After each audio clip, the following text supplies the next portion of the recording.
Look alive! Let's go. There it is. The cream always rises to the top. I was waiting for that. I didn't know if you were going to jump on it or not. Oh, so no, this is the Randy Savage position right here. You said you were going to do Look it. alive! The cream always rises to the top. Yes. Episode 276, August 10th, 276, 2025. It is National. Let us be the first to wish you and yours a happy National S'mores Day. S'mores. Shout out Smalls, some more of what, say all the jokes, Wendy Peppercorn, all that stuff. You know what s'mores mean? Stuff. It's time. It we means were a little late. That was my fault. You're outside at a fire, roasting some marshmallows, or as G.U.Y.S says, some chestnuts on an open fire. That's right. No, roast nuts. Roasting Roast some nuts on an open fire. No, not roasting roast nuts. Get it right. Hey, As at long as, the end of the day, it's fall, dude, and fall means football. as long as they're nuts. Right. And Hey, you got your hat. Real nice. Dude, how sick is that hat? How'd you even see that? Dirty. It's just like a floating logo. That's what I thought. Dad, blame it, dude. Look at that hat. I'm wearing the same one. That camo hat's tight, isn't it? I'm glad somebody selected it. I don't know who picked it out, but I'm glad Well, they there was did. 4 multicams, and you just said one. You just are like multicam. Okay. Anytime you go multicam, it doesn't matter what color it is. You had to you're go gonna with be the black mesh. So I need to know if my chair height is correct now. I called out on my chair height. we did have somebody commented on that. Well, so speaking of chairs, my wife stole my chair, so now I have hers. And throughout the show, I'll probably be doing this because it ain't got no gas in it. You know, Taking the escalator. Yeah, Hey, speaking of chairs, can you fit a golf cart on the back of your camper? Edge, where's the golf cart? Let's talk about the camper, shall we? He could probably fit a golf cart in the camper. Hold on. Look, we got plenty of NFL football to talk about. The preseason, every team played. We've got a golf tournament that ended, and then we've got some Group of 5 talk we're going to do. We've got a couple of teams we're going to pick out because we can't go through all the Group of 5s, but we've got a list. Don't you worry. So now that we've done the interview, interlude, introduction. Edge, tell us about your camper because football season is literally 2 weeks away. Yeah. So we got a camper. Shout out BMO. Come at me. You know, it's funny how things work. For the last 10 years, I've been trying to convince my wife of getting a toy hauler camper. You know, saying it's the best of both worlds. You can take your golf cart in it. You can take a side-by-side.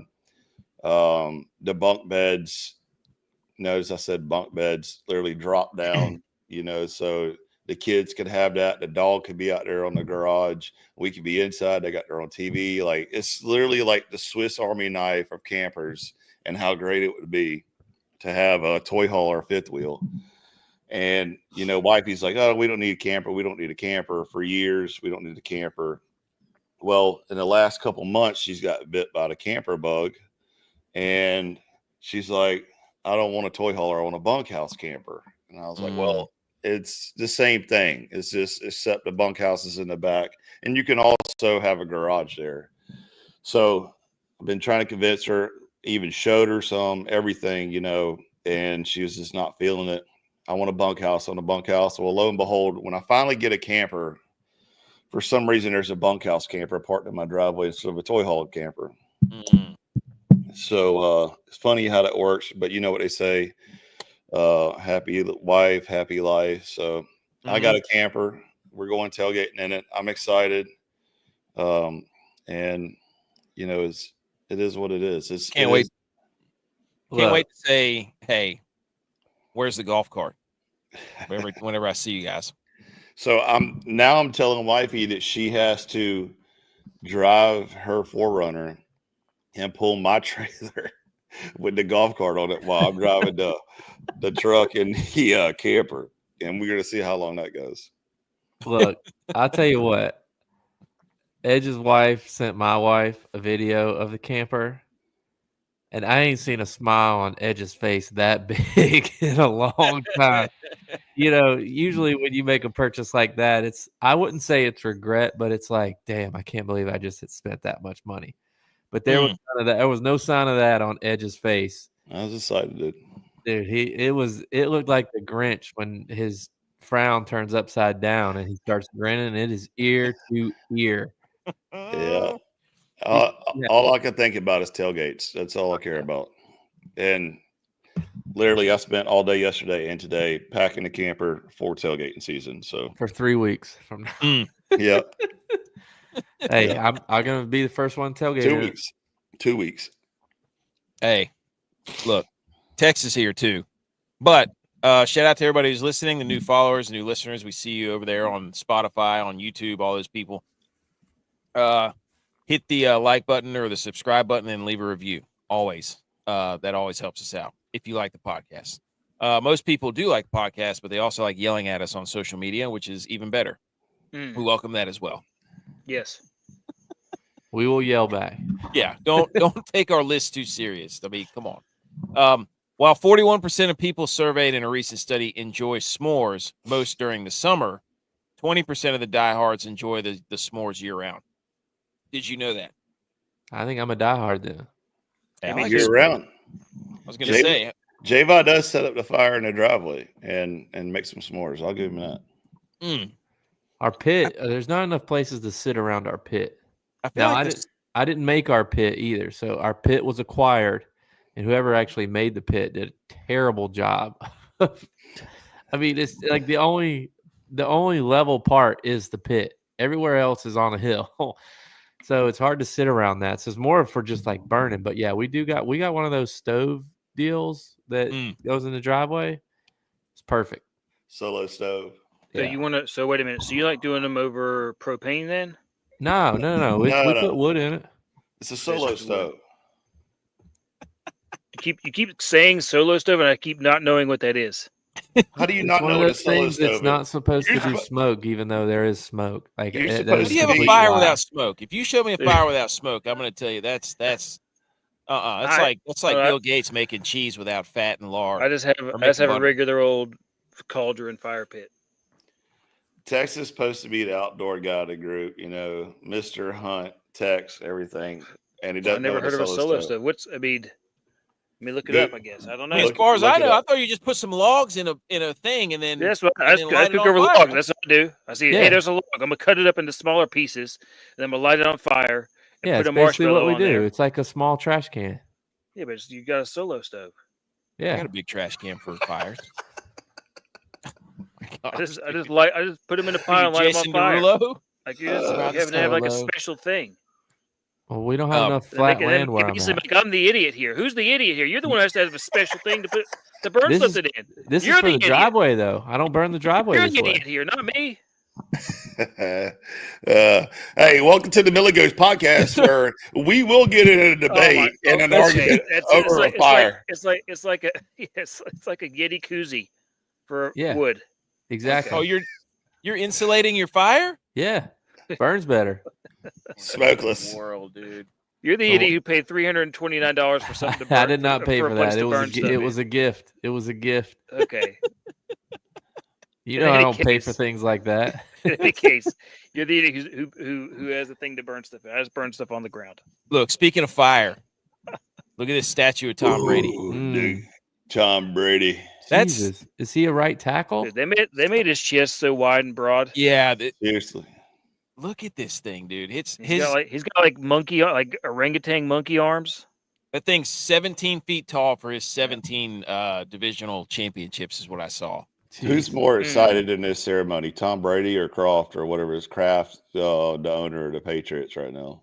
Dude, look at Kraft going out to the backside to get a look at it. He's like, yes, Tom Brady's back. I'm finally relevant again.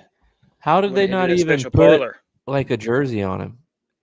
Yeah, no number. Oh, yeah. I see the number 12. The number 12 is faintly in there. Barely. Oh, but wow. Yeah, you got to zoom in there. This is yeah, I don't know. White pants too before Labor Day? Wow. Wait, it looks kind of like Eli Manning, doesn't it? I thought you could wear them until Labor Day. Nate Dogg said he looks like a tight end. Yeah, it looks like Gronk or Eli Manning almost. I did respect the fact that he said that it was, it was something for the Patriot fans to enjoy and something for the Jets fans to throw stuff at as they're leaving the building during the second quarter. Dang. He didn't take a shot at the Bills, so I appreciate There's that. no way his face doesn't look like that anymore because he's had so much surgery that it wouldn't even resemble this. Like he wouldn't be able to pass. He wouldn't be able to open his iPhone, basically, with his statue face. Did they try to make the statue into someone that Giselle would find attractive? Oh, easy. And first of all, like, how do you know he had surgery? Maybe he just ate a lot of avocado ice cream. Dude, come on. That's surgery. That's surgery face. You don't get that chisel. He's having that surgery of the same chick who plays Wednesday on that Netflix show. Buccal fat removal or something. Yeah. Cheekbones removed? Yep, basically. All right. So Tom Brady got that. And then here's, speaking of appetizers, I just found this picture because I went to lunch or dinner with my in-laws yesterday. And we got one appetizer for the table. And there were 7 of us, including kids. And I wanted to have a debate on when is the number that you go to the second appetizer where you have to order 2? Because my wife and I were talking about this on the way back. I was like, more than 4. That's what I thought. I thought it was if you have 4 or more, you have to get a second appetizer. There's just no way around it. I think if you have more than one family. Okay. So like if me and my wife and you and your wife, like that could justify. You could do 1, but you could justify 2 because you have 2 different parties who like 2 different things. Yeah. I told her, I was like, look, I don't want to be the guy who's in we got nachos, right? Like we got pork or chicken nachos. It was one of those. And you had bacon. And I don't want to be the guy who's like, do I take the middle nacho? Because I'm eyeballing the middle nacho. I pick around the side. Do I wait for everybody else to go around? You know what I mean? Yeah. And I just got in this limbo. I was in this limbo of like, I don't want to eat because I know they want to eat. They don't want to say they want to eat, but I know they want to eat because I know them and they know me. And I was like, let me just get that middle nacho. I think it also depends on what restaurant you go to because, like, if you go to a Mexican restaurant, you know, they're going to give you chips and salsa and they're going to put like 2 or 3 bowls of chips out there. Yep. But if you're anywhere around my daughter and you order a large queso, she's putting it right in front of her face. Like, you have to fight her for the queso. So that's my girl. Yeah. I mean, I think it depends on where you go. Like, you know, shout out Hen Dog, but if you go to Chili's or something, you know, and you get some nachos, I think you got to split it up because, see, I would purposely wait till you order your appetizer if I went with you, AK, and then I would tell the waiter and be like, hey, put bacon on everything, double bacon. No, I'd be like, send it back. Send it back. See, to me, though, I think I'm in the minority on this, but you can't get nachos as an appetizer. What? You can't get something that's going to make you more messy than your actual meal will make you. So you wouldn't get wings as an appetizer? Well, it depends. I'm not getting wet wings. I'm getting dry rub for an appetizer. It's gonna be too spicy for you. I don't want to be licking my fingers after the appetizer. Like I would get the nachos for the meal. I would do something else for an appetizer. Nachos aren't a meal. I'm sorry, they're not. A meal. Chicken nachos at a Mexican restaurant. Are you kidding me? That's not a meal. It's not a meal. It is a meal. It is a meal. No, tell me, everybody in the comments right now can tell you that they would go to a Mexican restaurant hungry as a hostage, and they start smashing those chips and salsa and queso and, you know, nachos. Yeah, and then what? Eat more chips and nachos for your No, for your that's meal? what I'm saying. Like, it fills you up. So by the time your food comes out, you're like, I can't eat it. No. The chips and nachos you can eat forever. The only thing on that's going to fill you up is those loaded potatoes. Those little what? The loaded baked potatoes. That's not even what we're talking about. We're not. I just put this picture up there as like a appetizer. Your appetizer. It says right there, the appetizer menu. Which one's the goat? Okay, that's not what we were talking about. We just had a 3-minute conversation about nachos, if they were a meal or not, and you said no. The only one that's That's exactly. They're not going to fill you up. Josh said, now you eat 3 appetizers in a meal, you're an animal. Look, man, I'm just saying. I always tell to them, be looking like Tom Brady's statue. You keep eating three appetizers in a meal. I just don't like sharing my food, I guess, is what it boils down to. Texas over here. And he came over there out of nowhere. Now, look, on this particular picture, it's the beer cheese. I guess I'm saying let's move on. Yeah, let's move on. Anyways, all right, let's do some Salute Your Sports because we got a lot of football to talk about. Hit it.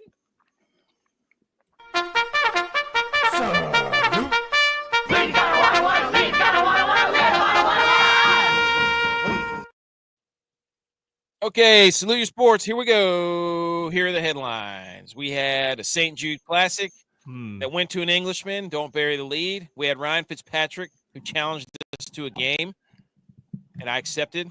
Yeah. No. Yeah. Does he know? Well, he did know, actually. We'll get to it. Did you post your score? I will. The NFL's preseason is in full, and I sent you the video too. Is in full swing. So we got headlines to talk about, ladies and gentlemen. Let's get to the first slide. I'm not sure what it is. Oh, these are the top 5 NFL preseason takeaways that I came away with. They came out with a ranking of Jordan Love being the top. Number 5, Jordan Love, is he a top quarterback in the NFC or in his own division? Number 4, Travis Hunter, did he have a good debut? Number 3, the Giants quarterback room is fun, ? Cam Ward is the top pick, right? That auto-corrected to Cam Ward. Of course it did, you idiot. And then did Shedeur move you? Okay, so did he move the needle? So he didn't actually move me. Okay, so let's go. What do I have first? There you go. Okay, Shedeur Sanders put on a show in his preseason debut, according to ESPN. 14 of 23, 138 passing yards, 2 touchdowns. J.Y., did he move you? Look, I thought he played well. I mean, I watched the game. Now, I'm also going to be one of those guys that it is preseason. I'm not saying that the talent's not there. I'm not saying, he only played well because it's preseason, but you're not getting a lot of the stunts and the blitzes and all that good stuff that teams prepare for the regular season. So I think, he was playing against a pretty base defense. Now, the Panthers' defense is absolutely garbage. And again, I'm not saying that's the reason that he played well. I thought he played well. I thought he escaped the pocket when he needed to. I thought he extended plays decently when he needed to. He missed on a couple high balls, or he overthrew a couple guys on, when he was rolling out and the guy was breaking down the field. He tried to toss to him, overthrew it, which, those throws might get him in trouble in the regular season. But, I mean, I thought overall he played well. Yeah. I watched – I didn't get to see the game, but I went back and watched some of the game whenever he played. And look, you got to give credit where credit is due. He wasn't the story of that game for me, though. Not even close. Not even close. But it was he – did he move up the depth chart is the question, Edge or Tex? You think he moved himself up the depth chart? No. Ooh. You don't think so? Nope. I think it's still Joe Flacco's deal to lose. So is he QB4 still? Well, the loser is Dylan Gabriel because Dylan Gabriel not playing. I think he usurped Dylan Gabriel at least. Well, I think, they say availability is the best ability. Absolutely. And I think, I like Tex said, I don't think he's going to pass Flacco just because of Flacco's experience, and Flacco has been on the team before and been in this offense before. And was successful. Yeah, and I think it'd probably be good for Shedeur to sit a couple games. I know I'm not saying he's not going to start by the end of the season. Everybody should be saying, give Shedeur a chance to sit and learn. Don't put him out there. Don't do that to him. Give him a chance to learn some stuff. Now, build up his QB acumen and have a real shot at if not there, maybe going somewhere else. Yeah, I mean, I think he did enough to move to QB2 for now. Oh, yeah. I would those guys aren't playing. They're not practicing. They're not playing. Pickett. You kidding me? I put him in there over Kenny Pickett. Yeah. Now, the real story from all this was the internet was on fire, dude. There were so many accounts and people doing the old "I got you, attaboy, look at what I said," but didn't really. It was Kyle Brandt. It was RG3. It was Peter Schrager. They all quote tweeted themselves with a video of them saying, "What if Shedeur's good?" And then it goes, "I'm not saying he's going to be great, but what if he is good?" And so that they could credit themselves post fact. The internet was going nuts, and it was, it was people were. That's what Twitter's made for. If somebody does something, you can be as petty as you want, just like our Caleb Williams take. I was gonna say, When you're right and it keeps getting better, you just keep dunking on everybody, and you don't. What about let Richardson? up for anyone. You just What keep about dunking. Richardson? Oh my gosh, I forgot about Richardson. That was on Thursday, but my goodness, dude, that's what started the whole Fitzpatrick thing. Mm-hmm. But yeah, so Shedeur Sanders. I guess he moved me a little. He didn't move me a lot, but maybe he moved me a little. So, but I was just laughing at all the people on the they're pros, man. I think it comes down to the fact that it's like. Well, let's also remember that he was playing against the Panthers, right? Yes. Yes. Okay. And it's so let's preseason. also just make sure that we're I think saying that's more alarming. Preseason. I would say so. the I mean, that was the Panthers' first string defense. Yeah. Yeah. And look, I think the reason he got drafted so low is because of the baggage that was coming with him. Yeah. They didn't know how much of Dion was coming. They didn't know how much he was bringing with him. Yeah. Did you see his guy when he came walking in had a walking stick that was like 8 feet tall. And and dragging a speaker. Yeah, I mean, he was dragging a speaker. I think everybody thought he was good. I just what comes with you? You don't want, a Tim Tebow where a lot of other stuff is coming with him, and then him not perform. So I think that's why he got drafted low. I don't think it had anything to do with his talent. But that wasn't the story of the game. This was the story of the game. Yes. This man right here for the Panthers. Year 14, punting like he's in year 4, averaged 50 yards on 7 yards. punts and 3 inside the 20. I mean, that if he keeps that up, that's all pro. That's all pro. That's going to set some sort of That's all pro. Yeah. Hey, he was getting the game over. Him and the long snapper were getting after the camera. It was over because they were getting killed. Yes. Shout out to App again for Amani Marshall on one of the touchdowns that Shedeur Sanders threw from the 12-yard line. Amani Marshall picked up a blitz late that basically saved Shedeur's life. So really, Amani Marshall should have gotten the MVP of the game. He had a good game. He had a nice couple good runs. He's from the area too. He's from Greensboro. He said he had like 50 people there. Yeah. Which is kind of cool. So shout out to Amani Marshall, App State. Let's go. Yeah. So here's RG3, and this was Twitter basically the entire time. It was people giving their soliloquy on Shedeur about how they said they supported him, and then they said, all you people who didn't support him, just remember that I supported him more than you did. And it was basically, that was Twitter for about 3 hours. So it was the whole just preseason argument, and I was just kidding. He maximized his opportunity, and it's just like, all right, guys, just watch the game. Now, by the way, there were a lot of people that put up a lot of numbers, which you will see here in just a second, that are very similar to his. Yeah, I mean, Jackson Dart threw a touchdown against the Bills on his first pass. Yeah. So, I mean, Tanner McKee from the Eagles threw for like 250 yards and like 3 touchdowns. So, but of course, I like polls. So when Trey Lance played in the Hall of Fame game,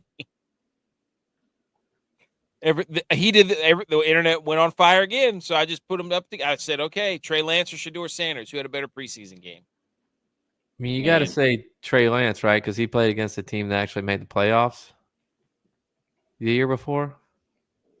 The Lions. Yeah. It had similar numbers, right? That's true.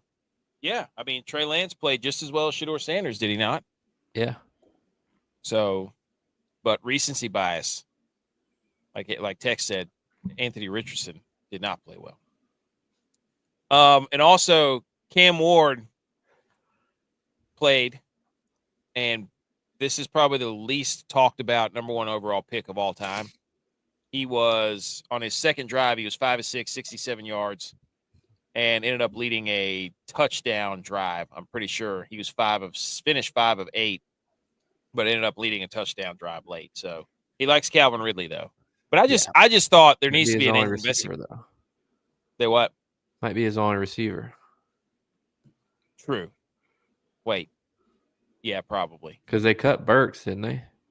Did they? Yeah, I think that. What's his name? Travion Burks. Traylon Burks. That's the guy that traded AJ Brown. Yeah, they cut him. They cut him. Wow. Damn. Wow.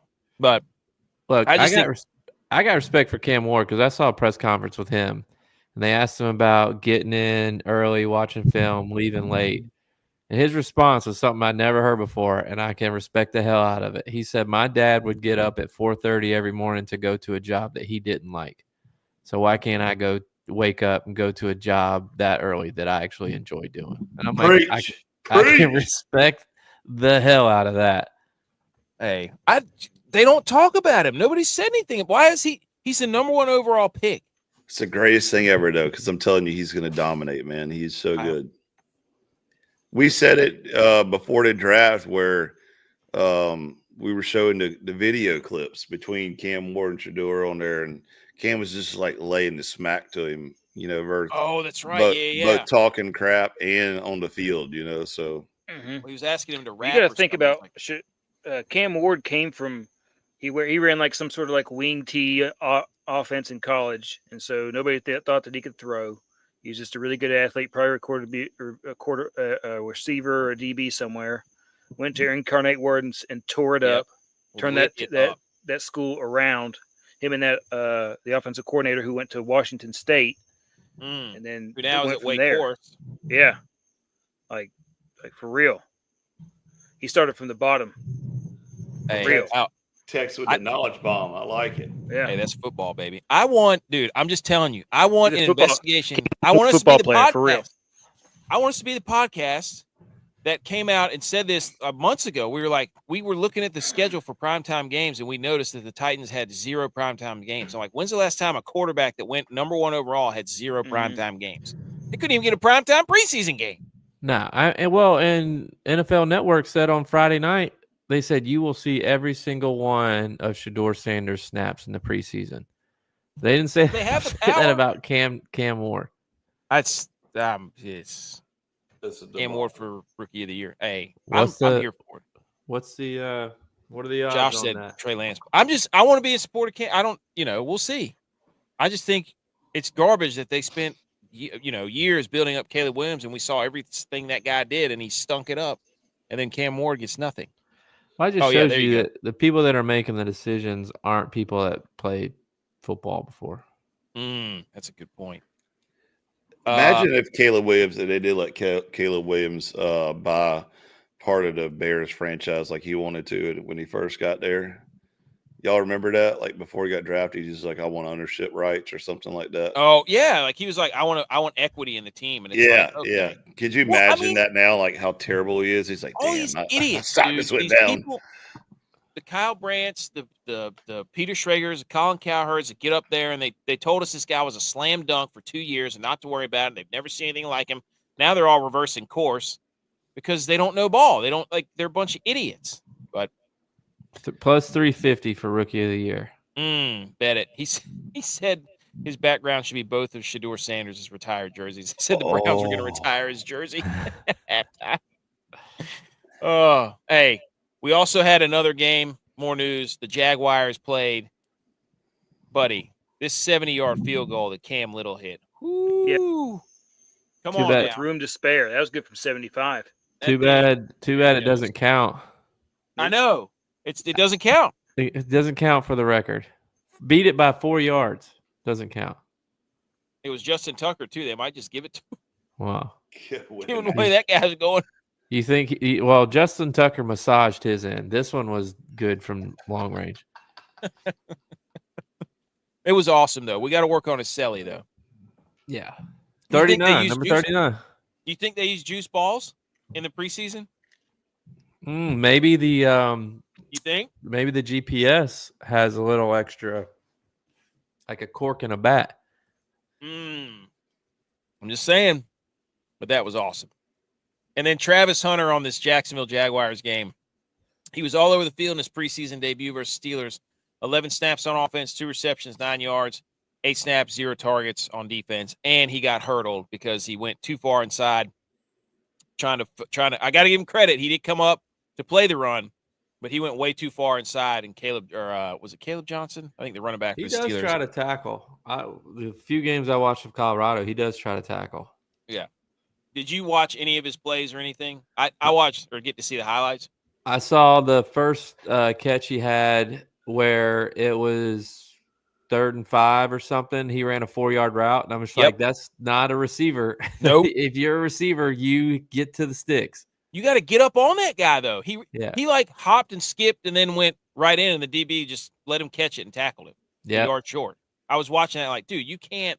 You got to get up on him. Make the DB get off his spot. So yeah, you got to know where the sticks are at. Number 1 rule is a wide receiver. Know where the sticks are at. Also, Trevor Lawrence threw a hospital ball to Brian Thomas. Almost got his guy killed on his first throw. High post pattern over the middle, and he got absolutely destroyed right in the ribs. Way to go, Trevor Lawrence. Idiot. Trying to get his guys killed. So that was the one. What were you about to say, Tex? Said loading up for a good season, T-Law. But I was going to say with that same thing with Travis Hunter. That was the one note I had. I was like, dude, you can't run that route a yard short. You can't do it. Like he went up and like did the whole hop up and then sink down and then shimmy shake and then cut inside, and the DB just stood there and let him catch it. It's like he wasn't buying all that. I mean, that's what we were saying. Like, he's still learning how to play wide receiver. Like, I mean, he could be good, but like he knows how to play DB. Yeah. DB's second nature for him. Hey, shout out Jameis Winston for Jameis Winston found a picture of himself running the ball against the Bills. It looked like the Heisman, and then put the Heisman trophy side by side of him doing the Heisman pose against the Bills. Oh my gosh. Dude, I was dying laughing. Like, his first series he was in, he threw an interception, but it ended up getting called back for a Bills penalty. I was like, Jameis out there doing Jameis things. Oh my goodness. Oh my goodness, dude. This is incredible that he tweeted this. Like, yeah. Like only Jameis could get away with this. Terrible ball security. Yeah. Shout out Jameis though for hitting that crossbar. Like, yeah. Dude, this guy. The Giants quarterback room is outrageous. It is outrageous. That's what I put in the headline there. Josh said he runs the routes better at DB than the wide receiver he's guarding. Yeah, but you got to get up on that DB. You got to make the DB move. You got to get up on him. He said Cam Ward is plus 15,000 when offensive player of the year. That might be the bet. I don't know about all that, but go ahead. I mean, it's worth something. And then more of the Giants quarterback room. Jackson Dart's preseason debut.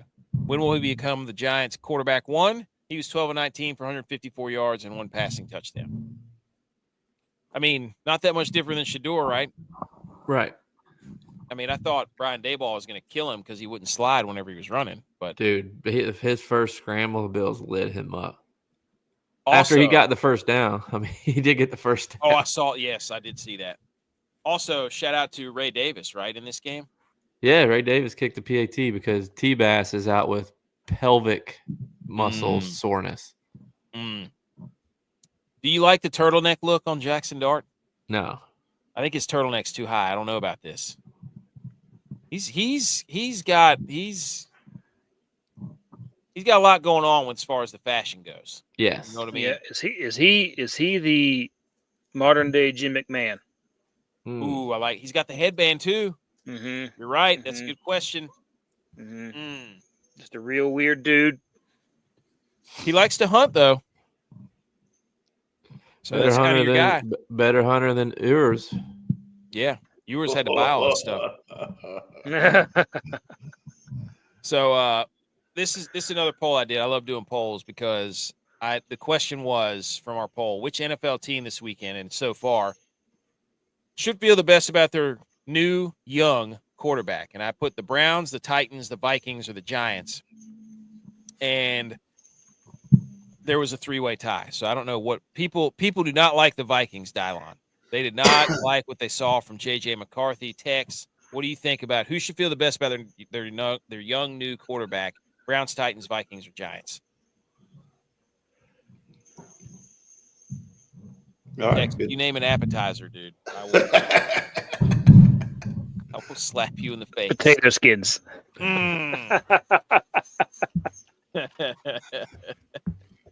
Titans real, for sure. Titans for sure. I like that. You're just going ACC Rob Lowe had. That's all you're doing. No, I'm not. I'm telling you, man, I think Cam's better than I think so too. Than the majority of the people that are on there. I think so too. J-Vi, what do you think? I would probably say the Titans, just because the Titans preseason is probably going to look the most like their regular season out of all these teams. Because look, the Giants beat the Bills. The Bills defense looked the exact same as we did last year. The only reason the Bills defense seemed better last year is because we had a lot of turnovers. But that wasn't the Bills offense that was playing. The Bills offense is going to score and score and score.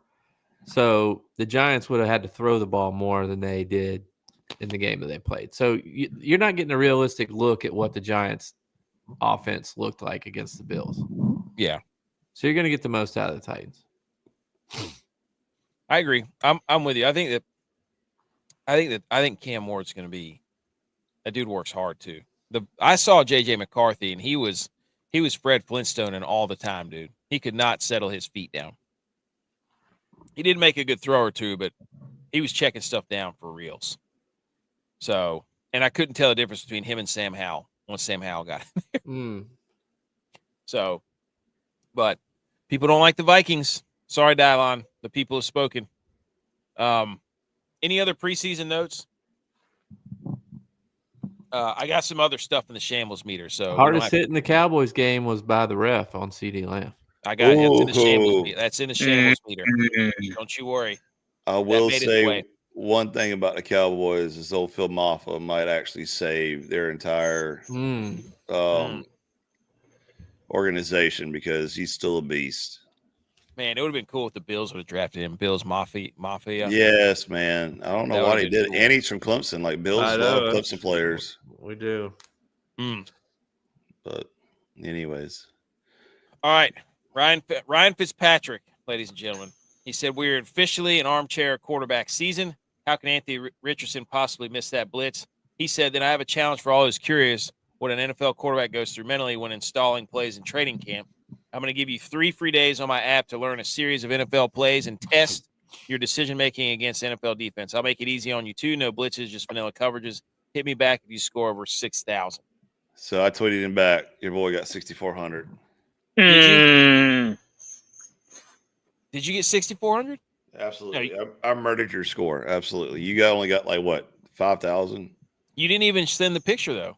Yeah, I didn't play it at all. I was Josh said Las Vegas used quarterback badly. P. McCormick said he's got Jerry has enough time to get. So here's what I did. I downloaded your app, Ryan Fitzpatrick, the Crucible QB. This is not an ad. I don't know what this is for, but number 34 is playing quarterback. And I did a couple of these things. So it's Fitzpatrick and Kurt Bankert. And here's what I wound up with. Oh, that was Butch's score. Butch did it, and he got 39.81. So basically they call a bunch of plays, like high trip school. right, twig hitch, and then is that what that is? And then So they do a vanilla coverage like cover two Tampa, or Tampa 2, cover 3, cover 4. And then you have to run the route, and basically it tells you if you're right or you're wrong. And if you don't throw it to the right receiver, you basically get 0 points. So you got to pick it up pretty quick. And then my score was 52-35, almost the perfect score. Shout out 52. Yeah, should have been. This is my 5th time I did it. So sometimes you hit the button, it doesn't go to the right guy. But I just want Fitzpatrick to know that I went out there and threw for almost 6,000 points like he wanted. That's all I'm saying. It says you were a high school. Well, that's how I played quarterback. No, you played quarterback in college. I did. You're right. But anyways, it is a cool app. I will admit that was pretty cool. And he's just talking trash to you the entire time. None of you guys did it, did you? No. I played a couple times before I got on. So the dynamics of the game are pretty. Like I scored I was trying to figure out how it worked, the way you throw. I mean, it's kind of weird, but it's kind of weird. But I get what he's trying to do. He's trying to say, okay, when the corners are up, this is press man. When they're back 3 yards, it's cover 2. When they're back 7 yards, it's cover 4 with 2 high safeties, and then you got the 1 high safety depending on where the corners are, what you're going to do. Yep. So it's just kind of then you look at the route option and what you're supposed to do off of those, and then but still the dynamic. I guess I'm having a hard time figuring out. It's predetermined, when the receivers are going to be open. Yeah, but you're a defensive guy. I think the biggest thing that I took away from that, I kept noticing, is when they run Tampa 2, you want to attack the middle of the field, and I was like, the one thing I kept looking at whenever I saw the safeties outside the hashes, I was like, oh, that's Tampa 2. I knew that, so I knew I was hitting the middle. It's you do start to pick up little trinkets and tricks like that. So, but every time the safeties were outside the hash, I was like, that's Tampa 2. Got to be quick on the hash right there, because you got that backer dropping over the middle, but dropping back. Anyways, it was fun. All right, here we go. Moving on to golf. Anything else on that app other than Ryan Fitzpatrick calling us out? I gotta get before 6,000 or before the next day, because I don't want to have to pay for it. How much is it? I don't. It's like $8. It's like $21 a month. No, it's $21 a month. What? Holy cow, dude! Yeah. And then I couldn't sign in the second time, and I was like, "Oh my gosh, did I just create a new profile? Am I going to get charged $21 a month for this thing?" So I got to cancel it after the show. So, but you think actual NFL quarterbacks use that app? I don't know. I think like he said, he gave us a very vanilla offense on it. You think Kyler Murray's playing it right now? Dude, Kyler Murray threw one of the worst interceptions I've ever seen. He's a gamer. Terrible. That was terrible. Justin Rose, an Englishman, won the first round of the FedEx playoffs. It was Justin Rose. It was Justin Rose, dude. Probably got him into the next round. Probably. He got that's his 12th win, and he was the 2018 FedEx Cup champion. He's been knocking on the door for a while. Remember the Masters? He was up there. I was at that 2018 FedEx Championship that he won, because he played with Tiger. And humble brag. Tiger actually won the tournament, but Justin Rose had to get up and down. Oh, I remember that. To win the FedEx Championship, and he hit his chip shot. He hit his wedge within 3 feet of the pin. That was the one where the people were on the fairway. They walked down with Tiger on the fairway, and then as he was putting in his 2-foot putt to win the FedEx Championship, he looked at the crowd and said, "I'm sorry," because he knew that everybody wanted Tiger to win the FedEx Cup, because Tiger got second, even though he won the tournament. I remember that. Also, JJ Spawn came charging up the leaderboard, and he secured his automatic qualifier into the Ryder Cup. Good for him. How we feel about JJ Spawn?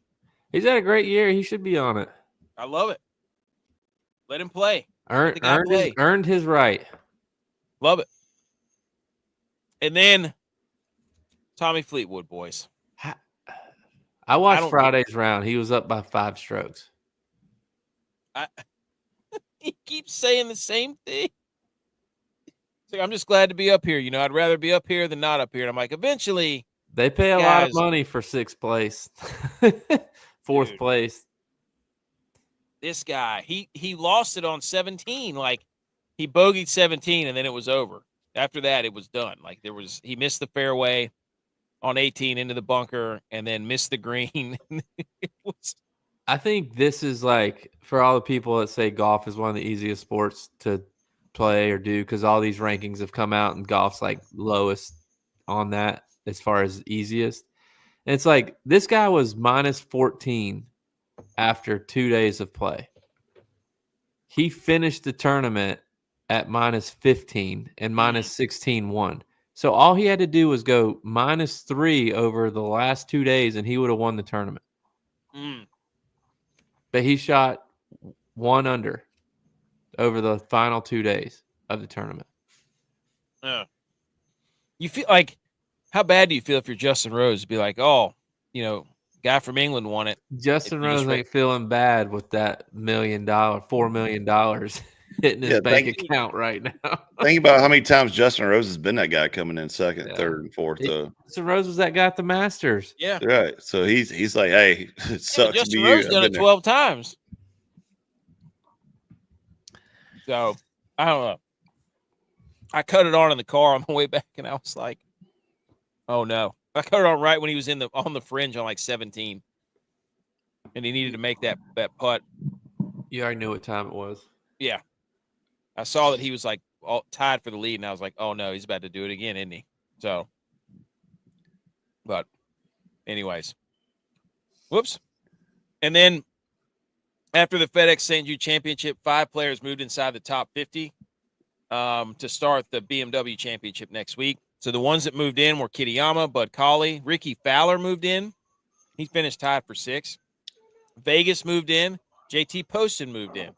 The guys that moved out were Potgieter, Spieth, of course, Jake Knapp, Wyndham Clark, Minwoo Lee. So the top 50 are going on. And shout out Scotty Scheffler for making that birdie so I could win the Wodamaker and get another golf, and that way I'll be the golf champion again back-to-back. I'm coming for it. So, all right, boys. Are we ready for the Shambles meter real quick? Let's do it. Let's do it. Wait, do we have music for the Shambles meter or no? Oh, yeah, we do. Anyway. Electric guitar, hit it.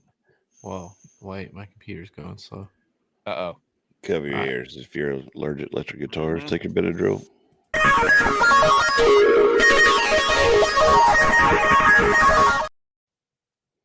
Here's the Shambles meter. Bingo. Okay, here we go. Honorable mention is Graham Mertz. Number 4 on the Shambles meter is the Nightcap Show with Shannon Sharp and Chad Ochocinco. Number 3 is the Seahawks bird mascot, not Blitz, the fake mascot, the real bird, Hawk, which is neither a real Seahawks, not a real bird. Tex doesn't know. Tex, are you here? Is a Seahawk a real bird? Is what? Is a Seahawk a real bird? Why do you lean closer to the I was wondering the same thing. Sorry, you're breaking up. Headphones, and he leaned closer, like he was going to hear better. Oh, you broke up there. Is a Seahawk a real bird? Is that the question? Yes. Yeah. Okay. There is such a bird as a sea eagle, but there is no Seahawk, which is why they can exist. Because I'm pretty sure that Seattle has, or Washington as a state has a law that you can't have a real mascot, a real animal as your mascot. Well, they do. You're about to find out, buddy. Get ready to learn Seahawk. Wait, let me ask you a question, Tex. Are you getting at an age now where you're driving somewhere and you don't know where you're at, so you have to turn down the radio so you can see where you're going? Yeah. No, I am getting to the age where where my eyes can't adjust real good to stuff that I'm reading that's close to me anymore.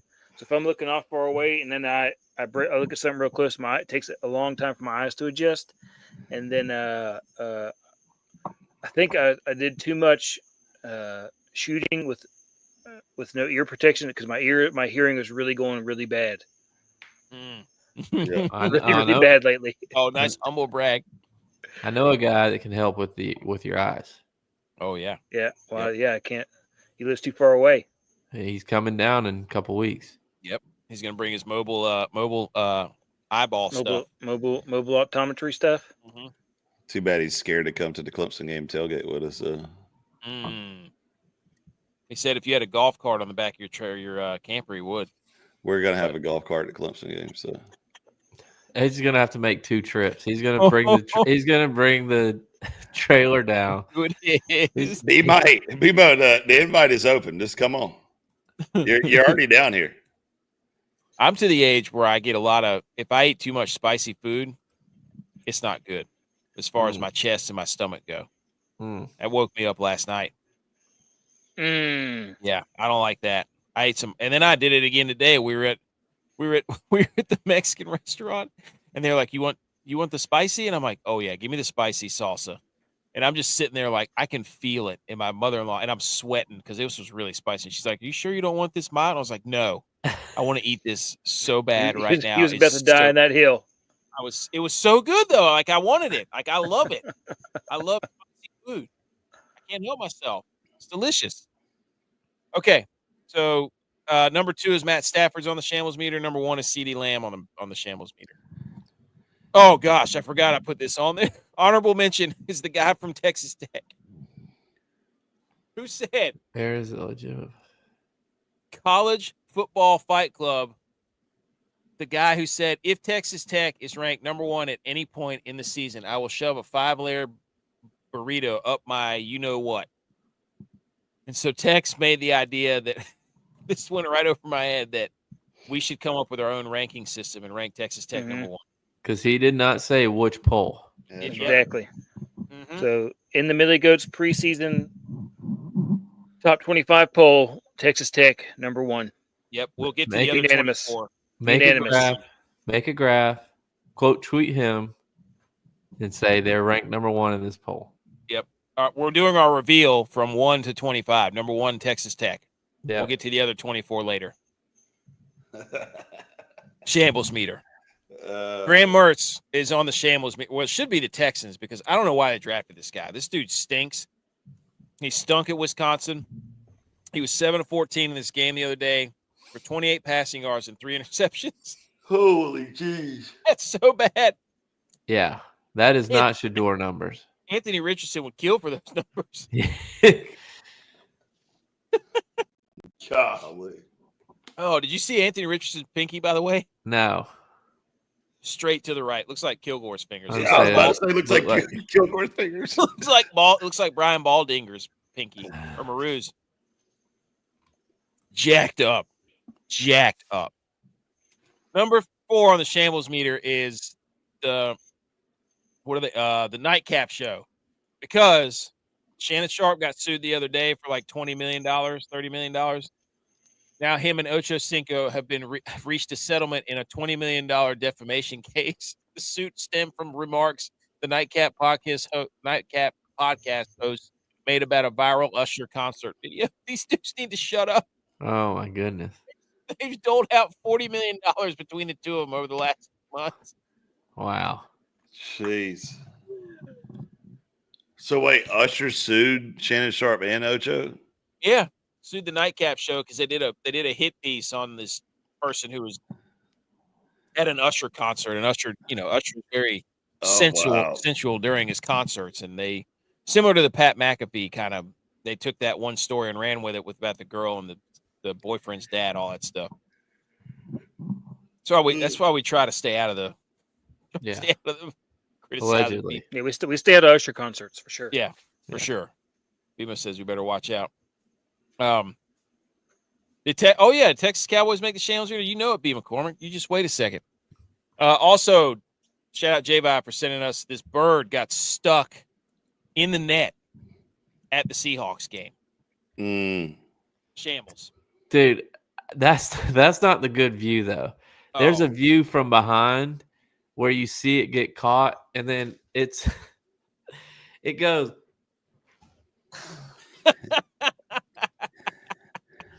It just goes straight back, like its claws are stuck in the netting, and it flexes wings as far back, and then it just goes.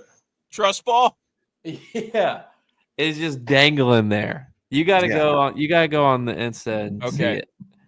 It's this guy, David Delaney, says, "I'm so glad our Seahawks look to be all good after flying into the net. Don't want to start off the 50th season of Seahawks with a dead bird."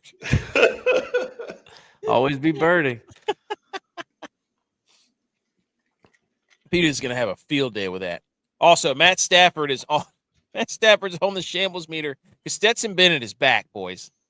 He was 16-24 for 199 yards, 2 touchdowns, and an INT against the Cowboys. And immediately after the game, Matt Stafford miraculously got healed, and he's on track to be back in practice this week. Yeah. What did he throw it before the game, though? Before the even games? Matt I'm just saying. But he saw Stetson Bennett come up there and it's like Sean McVay in his eyes, got the old hard eyes, Bugs Bunny eyes. Yeah. Oh, a quarterback from Georgia. Hey, I like those guys. Will Greer showing some athletic ability. Got the hard eyes. Mm-hmm. Did he have a haircut? He must have gotten a haircut before this game because Who? Stetson Bennett, because he shows up and play. He's the like one of the original haircut guys. If he got a fade, he was about to ball out and win a national championship. I want this guy to succeed, given his recent history. I would love for nothing more for him to beat out Matt Stafford. Wait, are you an SEC guy now? No, I'm a Stetson Bennett guy. Which makes you an SEC guy? No, I'm not. Okay. I want him to succeed. Okay. But he made Matt Stafford heal quickly. That was awesome. The number one on the Shambles Meter is CeeDee Lamb, because he got truck stick by the referee on the sideline, and somehow this is Dak's fault. Somehow. The video is hilarious because his hat goes flying off and you can see it. Yeah, his hat's already gone. Braids flying everywhere. Hysterical. What this reminds me of is back in like 2006, 2007, when we would be at the club, and all of a sudden we'd see these two blue drinks go up in the crowd, and somebody's walking across the club, and then people are trying to dance, and they get hit, and he's spilling the drink, and it's going everywhere. Hey. That's what this picture reminds me of, is Tex in the club back in the day. Taking care of the boys. Yeah, because the arm's still up. He's still holding that drink in the air in that picture right there. But some chick that's 4'8", 230 is trying to get up behind him and dance with him or something. But it also reminds me of how a couple of bouncers took out the back runner for the boys. Dude. The best part about this video, the other best part is not only CeeDee Lamb getting absolutely housed from behind by the ref. Look at the ref's arms, by the way. More tackle. He thought his buddy right here, who's wide open in the screen right here, number 81 for the Cowboys, was about to go to the house. The ball was so underthrown, I think it ended up being an incomplete pass. So he celebrated for nothing. Yeah. He tried to do Steph Curry, pass it and thinks it's going in, but it didn't work out. Yep. That was funny. That was a good time. But anyways, that's the Shambles Meter. Anything else to add to the Shambles Meter, boys? No. Let's talk some Group of Five stuff, and that is the football music. Football. Yay, yay.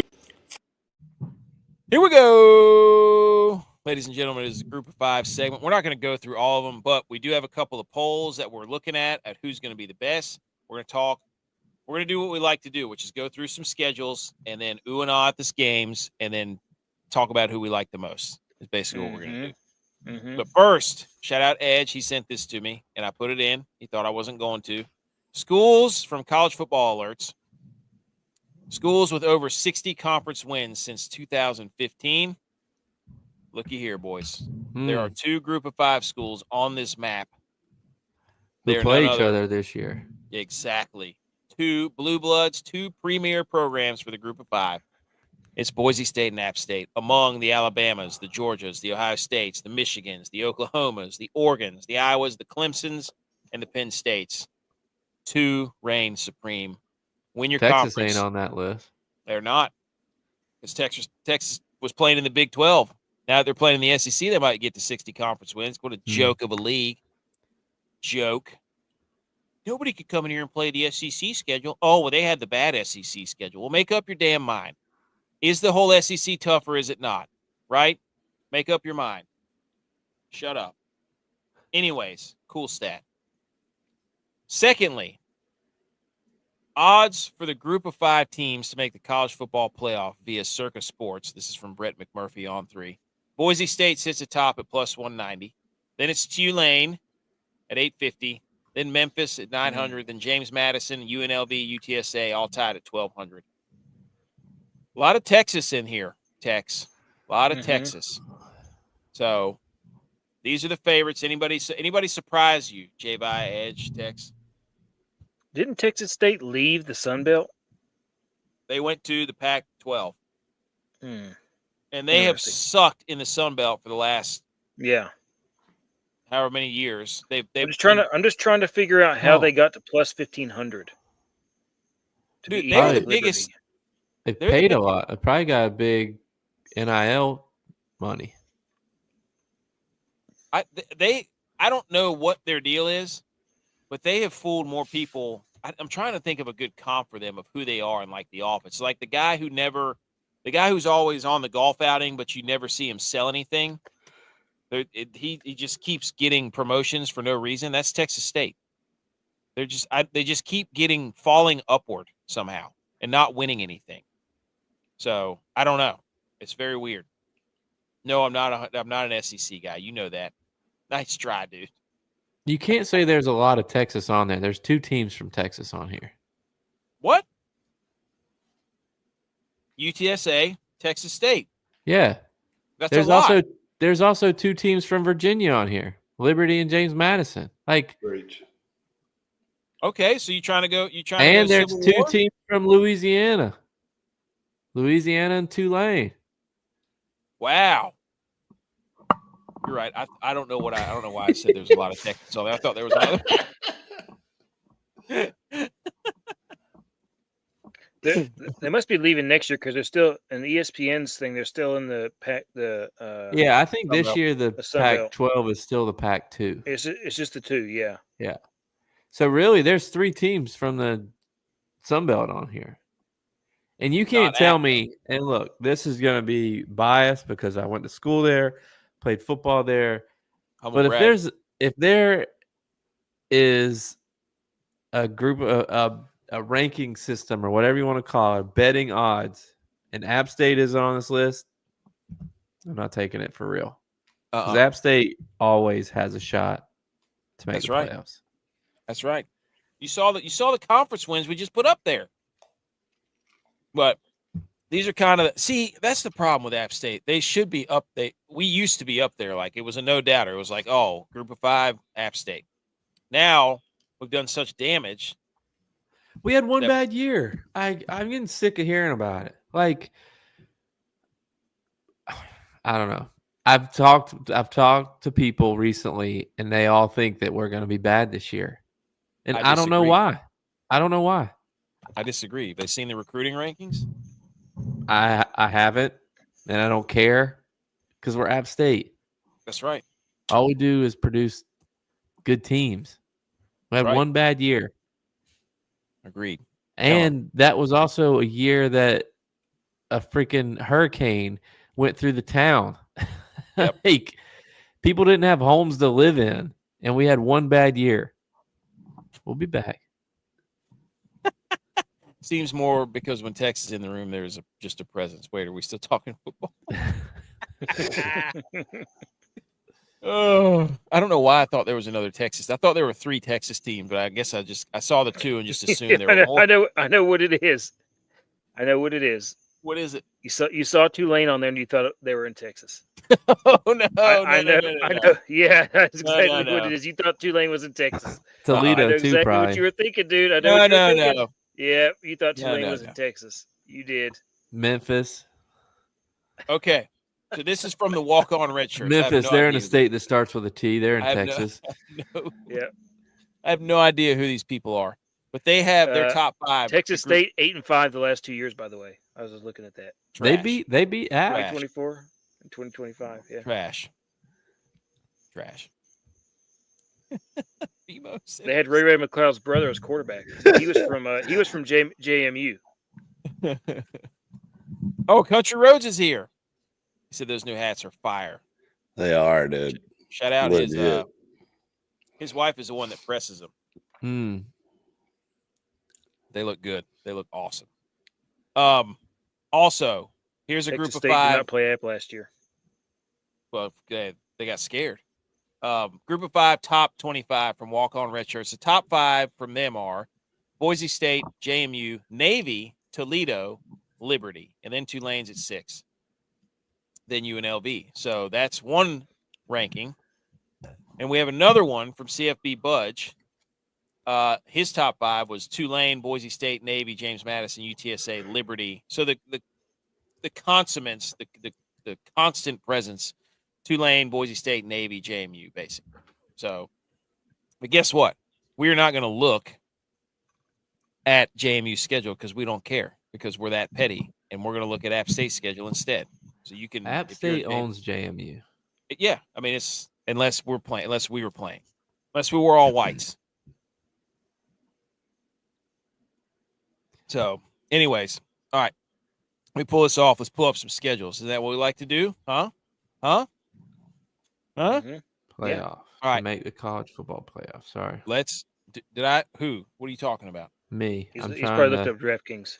Which schedule do we want to do first? I've got Memphis, UNLV, Tulane, Boise, Utah State, App State. Let's do Which apps. one? Do apps first? Yeah. All right. Here we go. We're going to pull up App State's schedule. App State plus 7,500 to make the playoffs. Here we go, boys. App State starts off with UNC Charlotte. Win. In Charlotte, we will be boots on the ground. Win. Dubs, right? That's a dub. Lindenwood at App State. Dub. Dub. That's 2-0. Dub. 2-0. At Southern Miss, where we battle for the Rock, because they call their stadium the Rock too. Bunch of cowards. Dub.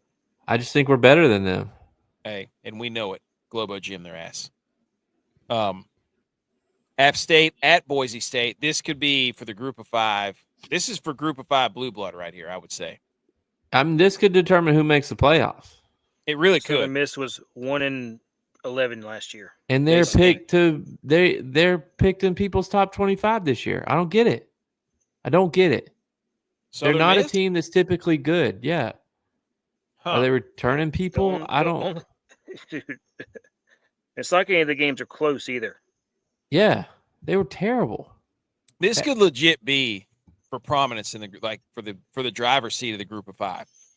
If we're 3-0 and Boise State's 3-0, holy smokes! God, that better be a primetime game because I'm going to be in New York during that game. It'll at least be on CBS Sports. That's Ryder Cup weekend too. I mean, that's American. And Florida State's quarterback is Rodemaker. He was at Florida State. Florida State's quarterback was at Florida State? No way. No, Southern Miss. Yeah, but Florida State's been terrible. Yeah. I'm just saying he transferred from Florida State. Oh, I remember that guy. Yeah. He played as a freshman there. The next week, we host Oregon State. I like our odds in that game. Coming across country, playing in the mountains, elevation you've never played at before, an environment you've never been in before. I like our odds in that game. I like it too. So are we going to beat Boise State or no? I'm going to say no. Yeah. So we'll be 1, 2, 3, 4. I still got that quarterback, but I don't know who's going to replace G&T. They got another guy, apparently. App State, Georgia State. Georgia State has never beaten us, I don't think. No. That's a win. Then we got Coastal Carolina. We got to win that game. I'm so sick of Coastal Carolina. Yeah. That's at home. We'll beat them at home. Yep. Old Dominion at Old Dominion. Old Dominion's feisty. We lost there last time, I think. It was close. Yeah. Then Georgia Southern. Also, shout out Mac Brown. You suck for going to App and then to Georgia Southern. How dare you? All right. Look, we don't go through every game. I'm saying right now, I could see us having 2 losses. Yeah. Agreed. So I think maybe not making the playoffs, but we could win the conference. With one loss in the conference. Our toughest road game will be JMU. Yeah. Well, Boise State and JMU. But I'm saying in the conference, like we got JMU on the road. That's it. Yeah. Old Dominion always starts hot, but they tend to falter towards the end of the season. I mean, this is set up for App State to win this division. Yes. Southern win the conference. Yeah. Win the conference. Oh, Because baby. you ain't losing that game against Marshall because that's the 20th anniversary game. Oh, yeah. Yeah. Yep. You're right. Okay. Utah State, real quick. So we're saying App State's 10-2. Yeah. I agree. All right, Utah State, they got UTEP, they got Texas A&M, they got Air Force, they got McNeese State, they got Vandy, they got Hawaii, New Mexico, San Jose State, Nevada, UNLV, Boise State, Fresno State. What are we thinking about Utah State? Now, shout out best offensive line in the country. We saw Texas rankings. What do we think? I think they win the first game. Mm-hmm. I'm going to say the they second don't win in this. overtime. Overtime. Second game is going to be a good game. Yep. Mm-hmm. Lose it in overtime. Yep. For sure. Beat Air Force. I think Beat Utah. McNeese. So we're looking at 3-1. Go to Vandy. They can win that game. Oh, yeah. I think for Utah State, For sure beat Hawaii. Yep. San Jose State can beat them, can beat New Mexico. They're going to beat The Nevada. last 3 games of the season are going to be what determines their season. I was just getting ready. That's what I'm saying. I think they can have a good conference. I'm thinking 10-2. 10-2 also. 10-2 also. I think those last 3 games are going to be fireworks for Utah State. Mm-hmm. Mm-hmm. Best offensive line coach in the country. We saw the rankings. They're going to run the football. And apparently their head coach has got things dialed in up there as far as. Mm-hmm. Is it Mendenhall? Yeah. Let's look at what their well, first of all, I want to look at what apps. Oh my gosh. Hammer App State over 5.5 wins. Yep, that's what I think D. McCormick was saying that. It's at minus 160 now, so it's not a great bet, but you got to hammer that. What is Utah State at? Utah State,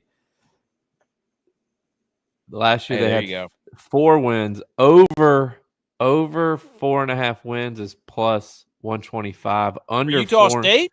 Under 4.5 wins is minus 160. So people don't think that they're in 5 games. They don't know. People don't know. They don't know ball. They don't know. They don't know who's they're going to beat Hawaii. Who the offensive line coach is. They can beat San Jose State and UTEP. So that's 4 right there. They just need to find one more win. Nevada. Oh my goodness. They can win one of these last 3 games too. You could, I hammer that. Mm-hmm. Hammer that. They were 3-4 last year in the Mountain West. They only won 4 games total. So they're a good conference team. Yeah, you got to bet. They're gonna get better than that. Oh my gosh, I'm doing that, and I'm betting App State over. Parlay it, dude. All right. Plus 265 if I parlay it. Young O-line, run game will improve as the season goes. That's what I'm talking about, BMO. That's what I'm talking about. All right, Boise State. Now, people are saying South Florida is legit. They had a really good recruiting session. That's what I've been reading on the internets. So Boise State fired their coach, didn't they? I'm just saying they have a lot of recruits. Can Boise State do it again? Right? They get to play Notre Dame, which is awesome. The UNLV game was awesome last year. And that's pretty much. I just think they're going to be tested too much. I mean, App State's going to test them. Yeah. Because one thing App's not going to do, and like we said, we didn't pick App to win that game, but when they actually play, we will. Mm-hmm. App State's not going to go in there scared. Nope. I mean, Boise State wouldn't come to App scared. Wouldn't expect them to. Nope. But me actually looking at this now, that's a trap game. Right before Notre Dame? App State's a trap game for Boise. Trap State. Right before Notre Dame. That's a good point.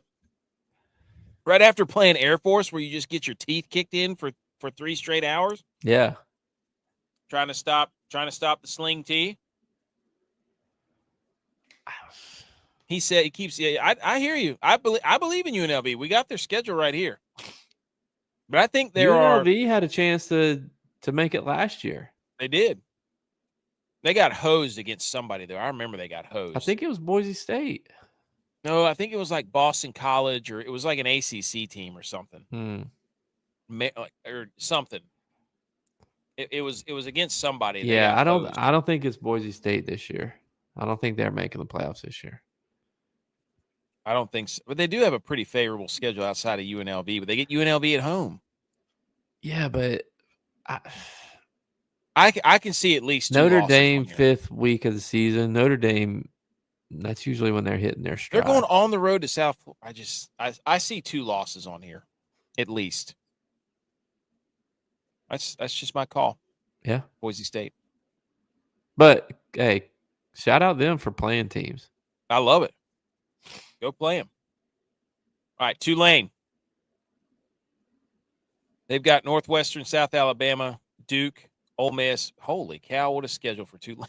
They're playing everybody. Tulsa, their conference is terrible, though. Yeah. ECU, Army, UTSA, Memphis, Florida Atlantic, Charlotte, and Temple. I mean, they should have beat Ole Miss last year. They took Ole Miss to the wire last year. And apparently their defense is going to be ridiculous. But they're playing a Big Ten team, an SEC team, a trash Big Ten team, a trash and an ACC. But they're playing them all, dude. Yeah, you got to give them credit. And South Alabama's a good team. Yeah. So I think South Alabama, if they go 3-1 or 2-2 in these first 4 games, they got Northwestern, South Alabama, Duke, and Ole Miss. If they can get out of there 3-1, you got to take Tulane serious. Yeah. Because it's a cakewalk for the rest of the season. Outside of Army. Memphis. Yeah. What do you think, Tex? What do you think about Tulane? Huh? I'm thinking they go 9 wins. I wonder what their over-under set at. I bet it's 8.5. I'll look. Let me 9 wins. What are they in the Conference USA? Now, here you go, Buttery Biscuits. Here's UNLV. UNLV's playing Idaho State, Sam Houston, UCLA. They're hosting UCLA. I love that. They're playing Miami of Ohio, then Wyoming Air Force, New Mexico, Boise State, Colorado State, Utah State, Nevada, Hawaii. That is Mr. Buttery Biscuit's got a point here. This is a very favorable schedule. That's a cakes go. Tulane is over 8.5 plus 120, under 8.5 minus 150. So the people are thinking they will not repeat their 9-win season from last year. They just got the quarterback from BYU too. Tulane did. Do you have enough time in the system? Jake Retzlaff. The schedule and their defense is supposed to be really good. The schedule is not the half of it. It's the transfers. Have Tex look up the UNLV transfers. I mean, the schedule, yeah. But again, Idaho State, Sam Houston, UCLA, Miami of Ohio, Wyoming Air Force, New Mexico, Boise State, Utah State, Colorado State, Nevada, Hawaii. Their only real game is Boise State. And UCLA? UCLA's trash, though. Yeah, they are. They're terrible. But I don't know. That's a favorable schedule. That Boise State versus UNLV game is going to be legitimate again. You seeing 9 or 10 wins there? I see 9 or 10 wins. Yeah, wait. Dang it. I just X'd out of it. I was going to say, now that I'm looking at these schedules, I would put UNLV to make the playoff right now if I'm looking at it. He said he's already bet him. Okay, Wins. Memphis. Here's Memphis, another darling. They got Georgia State, Troy, FAU, Arkansas. They're hosting Arkansas. Shout out Memphis. Let's go. UNLV is over 8.5 minus 105, under minus 125. So people think. And what is Memphis? I don't know, but they play at Georgia State, Troy, Florida Atlantic, Arkansas, Tulsa, UAB, Rice, South Florida, Tulane. ECU, Memphis is over 8.5 is plus 115. Under 8.5 minus 145. They won 11 games last year. I'm just looking at this. I think it's Memphis or UNLV. I would, yeah. I think if you're going to make me choose from these top 5, like the ones that they're saying, Now I got to look up JMU's because I'm curious.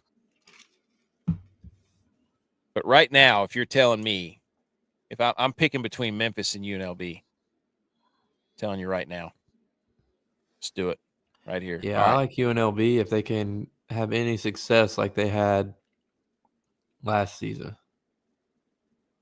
JMU plays Louisville on the road and Liberty on the road. I don't know about that. JMU is over 7.5, minus 180. No People are chance. really big on. They were 4-4 last year in the Sun Belt. No chance. 8 wins last year. No chance. What the heck? What is going on here? There's no chance. Absolutely not. And a new coach. Like their coach. App beat them last year, didn't they? Yeah. I'm sorry. JMU's not. They're not winning. They're not winning that many games. They're not winning 9 games. So if we had to power rank these teams right now, if we had to power rank Memphis, UNLV, Tulane, Boise, JMU as the favorites, quote unquote, according to these polls, where would you put them? Well, I think we got UNLV up there because their cake schedule. I don't know anything about their transfers. I don't know anything about that. Our guy Buttery Biscuits, our UNLV insider, seems to really, really like them. Well, who's supposed to be their quarterback? Because last year they had the one guy that left after 2 games or 4 games or something like that, 3 games. Oh, they got Orgy left. from Michigan. Yeah, but I thought that he wasn't. It was between him and somebody else. Anthony Calandria. Yeah, and he was from Virginia. Yep. He was that guy who I think I remember watching one of his first games, and he took his helmet off after he completed a pass or something. He was out there celebrating after a play that had to go off and cost his team a touchdown. They had to kick a field goal or something. He was out there celebrating or something like that, and it was like 3rd down. What happened to that quarterback? Oh, and they got Dan Mullen coaching. Yeah. And did you see Vontez Burfict? Vontez Burfict is a defensive analyst. Oh, is he? I love that. I love that. That's my guy. Dude, the quarterback, oh my gosh, the guy who left last year is getting hosed. Sluka.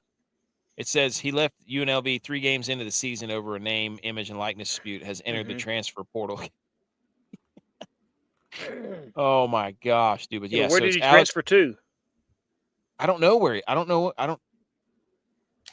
He felt promised a minute. He's at James Madison. So Sluka went to James Madison. So he left. I remember that. That guy left 3 games in, and then they still had a really good year. He was having a good year. So they got Dan Mullen, and then they got Orgy from Michigan, and then Calandria from Virginia. So where'd their coach go? But the problem for Orgy was that he couldn't throw. That's why Michigan never used him. He could only run. He was a great runner. He was like a Cam Newton, but faster. He went to Purdue. Barry Odom went to Purdue. So I don't know. Ew. Yeah. So I don't know. But shout out to Walk On Red Shirts at Walk On Red Shirts on Twitter. Go follow them because they had a cool graphic here. So again, it's Tulane. It's people like Navy too. Did we need to look up Navy's schedule? No. Okay. Because Navy's gonna shit the bed against Notre Dame. Let me at least just see who Navy has as the they play VMI. That's awesome. I don't Notre Dame. They play Notre Dame. Yeah, that was bad last year. Their schedule, they could get to Notre Dame though, being like 8-0 or something. That's what they were last year. It looks very favorable that Navy will be like 8-0. Had us all believing, and then they played Notre Dame, and it was like they were like a JV team. Yeah, them and Army. That's sad. But okay. People like Toledo too. I don't know. We're not going to go through all of them. I could sit here and do it. We used to do it all. All right. Last thing is hang the banners, and then we are done. So let's hit the hang the banners. You did it! Congratulations! Okay, hang the banners. Who wants to go first? I'll go first, and I'll hang the banner for myself because, boys, I did it. A weekend by myself with both kids. and not a single one of them died. Hey, shout out you. I won't say they didn't get hurt because we had our fair share of injuries, but we did it. We made it. Hang the banner for me. Did you wrestle? Oh yeah, dude, Hey, I was throwing them all over the couch. let me do a symbiotic hang the banner with you, and read this real quick, buddy. Dads who wrestle with their kids aren't just having fun; they're wiring their child's brain. Rough play builds 40% more emotional strength than any lesson can. Here's why it may be the most overlooked tool in parenting. Dude, I will wrestle my kids all the time. Mm-hmm. And it's more or less me just like pinning them, be like, you got to figure out how to get out. You got to figure out how to escape. It teaches them how, like, what's real, what's a threat, how to manage their emotions. I read this whole thing about it, and I was like, whoa. It releases this, what is the word I'm looking for? This, oh, no, I lost the word. But anyways, it's a Dopamine? No, it's neurotransmitters. It releases a neurotransmitter, which dopamine is, but that teaches them how to determine what's real and fake. And that's why whenever your kid wants you to throw them up in the air, you should, because it gives them a healthy fear of like, whoa, that's fun, but I'm scared at the same time, and they have to discern what that feeling is. Yeah, it was a whole thing. Like, so hang the banner for dads, hang the banner for you. Dude, so I had to take the kids to a birthday party yesterday. And typically, like, it was a birthday party for my daughter who's older. She's about to turn 5. It's one of her friends. But because I was by myself, I had to take our son who just turned 2. And you can let him be on his own, but he's going to cause some destruction. So I was keeping a pretty good eye on him. And they had some chickens and one rooster. And then they had like their backyard was kind of slanted a little bit, and he just kept wanting to ride things down the hill or kick things down the hill. So like I was doing a pretty good job of keeping him from destroying everything. Well, the one time this guy cornered me because I was wearing my Bills stuff. So Bills were playing. He was talking to me about Buffalo, and that was my son went face first onto the concrete trying to kick a ball down the hill. So I'm just like, damn it. Like, so I had to deal with that. He's got scraped up knees now. Well, the second time, I was like, I just finished feeding him, so he ate, and I was like, I'll just let him run around a little bit, and I would eat a quick taco because it was like a taco themed. Well, he goes over there to the chickens, which he'd been doing before, and I kind of been standing there like letting him see him and stuff. Well, I wasn't over there this time, so that rooster comes over there and pecks the ever living crap out of him. So now he's like, he was crying harder than when he skinned his knees up. And I was like, dude, you gotta go kick that chicken in the face. Dude, I about wrangled its neck. But you should have. Yeah. I was like, golly, dude, roosters are cowards, by the way. Yeah, they are. The cow. You just kick them one good time and they're done. They got nothing. Made me think of that our debate about if you'd rather fight a chicken every time you get in the car or an orangutan with a sword. And I still, to this day, will pick the orangutan once a year with a sword. You're an idiot. You have a sword. TJ's here. He said roosters are. Yeah, they're. Yes, they are. Tex, you ever hang the banner? I'm going to hang the banner on me taking my son to watch the high school jamboree. It was nice to see some live football there, and it felt good, man, sitting out there on a Friday night under the lights, watching the boys get after it.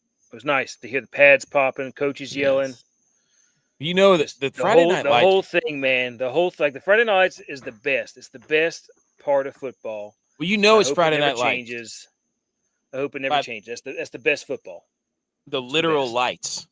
Yep. Like you sent that picture. I'm like, those are just enough lights to be a football game, but not overly bearing to where it's too much of a football. Mm-hmm. It's the perfect lighting for football. Like they haven't upgraded to the LED lights at high school stadiums yet.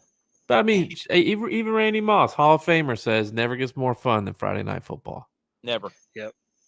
And J-Vi, maybe in like 13 years, your son, we can get our 2-year-olds together for like a super team. Yeah. Shrine Bowl. Yeah. Shrine Bowl. Build a little 7-on-7 team and go traveling. Let's do it. Also, hang the banner for Colin Cowherd, who is fully. This guy makes me so mad. It's like a how dare you hang the banner at the same time? Because he says really nice drive by Bears Tyson Bagent, high end backup, or who knows? Because he has fully come over to the Caleb Williams sucks side. But he's the one that was leading the charge of slam dunk. Don't worry about it. Don't overthink this, Bears. You're the Bears. You guys have stunk. Just draft your quarterback. Change your franchise. Blah, blah, blah, blah, blah. And now he's saying that Caleb Williams stinks. And it just makes me so mad. Well, I watched a little bit of that game today when I was working out, and he fits that offense for Ben Johnson better than Caleb Williams does. Mm-hmm. Yeah. Because he's a pocket passer. Yeah. With a little bit of athleticism. I was going to say a little bit of escapability, but he's a pocket passer. I don't know if I'm allowed to. Can I show this? You sent this to me? This guy with the hats. Hey, I mean, support didn't the work. kid. This is the linebacker from the University of Ohio, Noah. Who did not make the all-name list. Oh, yeah, he didn't. Well, people are tired of it. Yeah. We're not going to say that name, though. But he did make a hat. He did make a hat. You know who we're talking about. He's going all in. He said he's been working on it for a while. So I don't know what he was working on, dude. For him to be working on that hat for a while, he must not be the brightest bulb in the bunch. Yeah. It's literally just his name across the hat. Yeah. That's more of what I was laughing at. He said TJ said Colin has the worst takes there. He said Ben Simmons will be the next LeBron and Porson. Yeah. I remember that passage, dude, where he was that video, that clip where he's like, LeBron, we're good. Just you can go now. It's like, shut up, dude. But LeBron can really go now. Like he can, yes. He is. I don't have anything else. You have anything else? Didn't he get Joy Taylor famous? Dude, because this next, like all that we're gonna hear from February to like May of next year is this LeBron's last year playing basketball or with the Lakers or something like that. That's going to be the story. Trade him to the Cowboys. You mark it now. That's all we're going to hear because it's going to be terrible. It's going to be insufferable. Cowboys fan who gets tired of the media only talking about LeBron whenever the media literally only talks about the Cowboys is the most hilarious thing I've ever heard in my life. He's a Cowboys fan. He's also a Lakers fan and a Yankees fan. So he is. Yep. All right. Anything else? No. Nope. Go Niners. 30 minutes over. Yep.